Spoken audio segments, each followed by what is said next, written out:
আসসালামু আলাইকুম, শুভ সকাল। সবাই কেমন আছেন? আশা করি অনেক ভালোই আছেন। এটা অরিগানো প্লান্ট। আমার কোনো একটা ভিডিওতে এই অরিগানো প্লান্টটি সম্পর্কে আপনাদেরকে ভিডিও করা আছে, কিন্তু এই গাছগুলো আমি দেখলাম বর্ষার সময় অনেক ভালো এবং সুন্দরভাবে হয়েছে আর কি গাছগুলা। অন্য সিজনে দেখি এটাকে কেমন মরা মরা একটা ভাব থাকে। তো আমি চুলায় প্যানটাকে বসিয়ে দিলাম আমার আজকের রেসিপির জন্য, যে আমি এটাতে মাছ ভাজা করব। তো তেল গরম হয়ে যাক, এর ভিতরে আমি মাছটাকে একটু লবণ হলুদ লাগিয়ে নিলাম।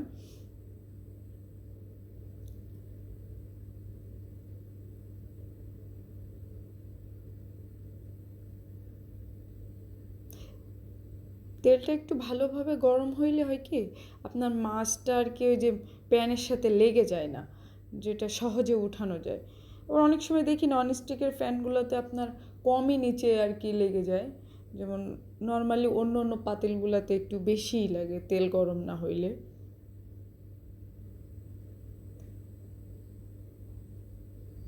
আবার ননস্টিকের প্যানগুলো সবসময় ব্যবহার করা খুব একটা সুবিধাজনক মনে হয় না।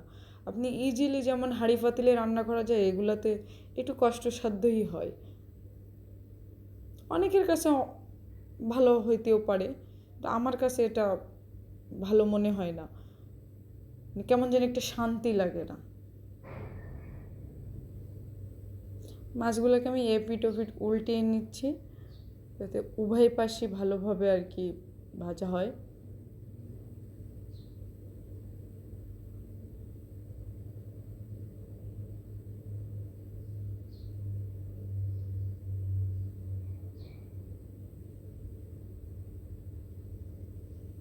মাছটাকে আমি হালকা মানে ভেজে নিব, পরে এটাকে আমি ঝাল পেঁয়াজের সাথে আবার পরে এটাকে করব, যাতে মাছ ভাজাই শুধু খাওয়া যায় আর কি। এদিকে আরেকটা প্যান বসিয়ে নিলাম।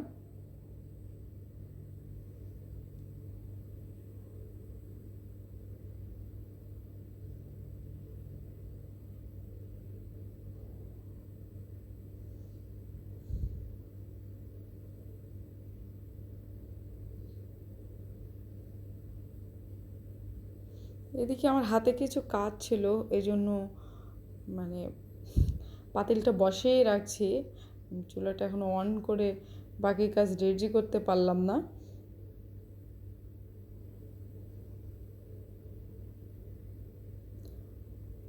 চুলাটা অন করে আমি তেল দিয়ে নিলাম। মাংসের ভিতরে অনেকে আলু খেতে পছন্দ করে, আবার অনেকে করে না, কিন্তু মাংসের ভিতরে আলুটা দিলে আসলে ভালোই হয়। আপনি যদি রুটির সাথে খেতে চান বা অন্য অন্য কিছুর সাথে যদি মাংস একটু রান্না করে খেতে চান, তাহলে সেটা আর কি ভালোই হয়। যার যার পছন্দ, যেভাবে যে খেতে পছন্দ করে।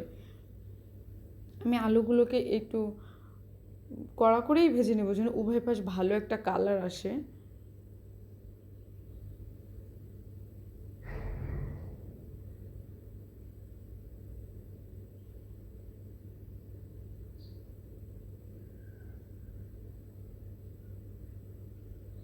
রান্নার জন্য আপনাকে অনেক কিছু উপকরণ রেডি করতে হবে, কিন্তু সাথে যদি আপনার মনোযোগটা রান্নার ভিতরে না থাকে, তাহলে আপনার রান্নার স্বাদটা আসলে ওইভাবে কখনোই আসবে না।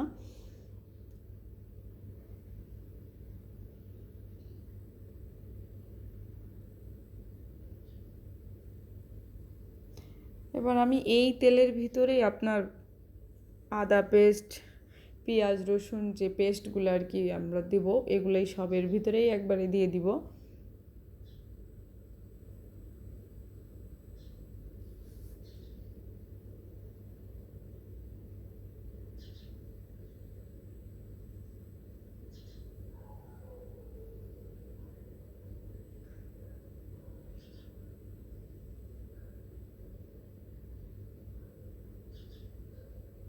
এবার এটাকে আমি একটু ভালোভাবে নাড়াচাড়া করে নেব।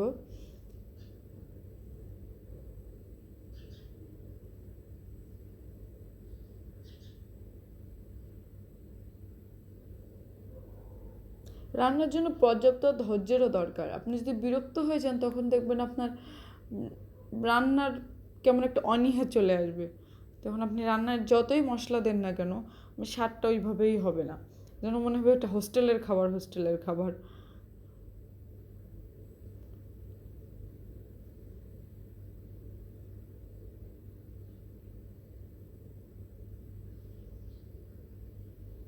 মাংসগুলো থেকে মশলা অল্প কষিয়ে তার ভিতরে মাংসগুলোকে আমি দিয়ে দিলাম।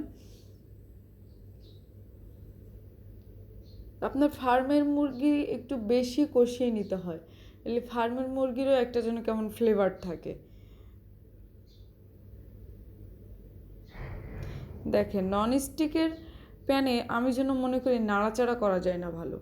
এক মনের ভিতরেই থাকে যে আমি যদি বেশি খুন্তি এই ধরনের কিছু দিয়ে নাড়ি তাহলে প্যানের কোটিংটা হয়তো উঠে যেতে পারে। আবার দেখেন, এই খুন্তি লাকড়ি আপনি যাই কিছু ব্যবহার করেন না কেন, এতে ভালোভাবে নাড়াচাড়া করা যায় না।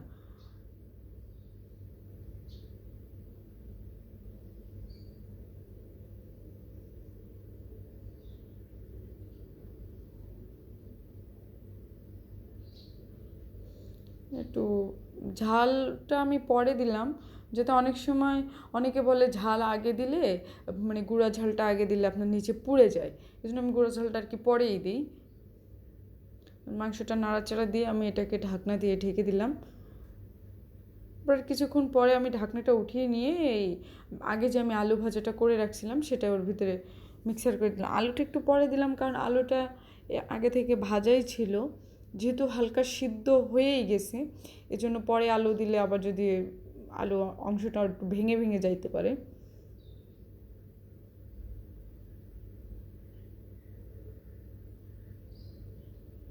যে কষানো মাংসের যেটা ঝোল থাকে প্রায় সেটা শুকিয়ে যাওয়ার মতোই হয়েছে।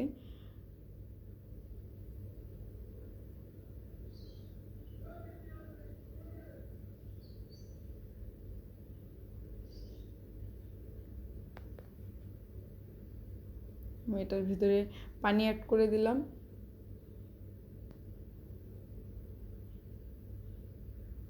মাংসটা আমি অনেকক্ষণ ধরে কষিয়ে রাখছিলাম, কিন্তু তারপর পানি একটু বেশি দিলাম যাতে ভালোভাবে এটা সিদ্ধ হয় আর কি। এটা ফুটেও গেছে, এবার আমার মাংসটা প্রায় হয়েও গেছে। এর ভিতরে আমি একটু হালকা মশলা দিয়ে নিব, প্রতিদিনের মতো আমার যে বানানো মশলাটা। তো সবাই সুস্থ থাকবেন, ভালো থাকবেন, এবং আমার ভিডিওটা ভালো লাগলে লাইক, কমেন্ট, সাবস্ক্রাইব করবেন।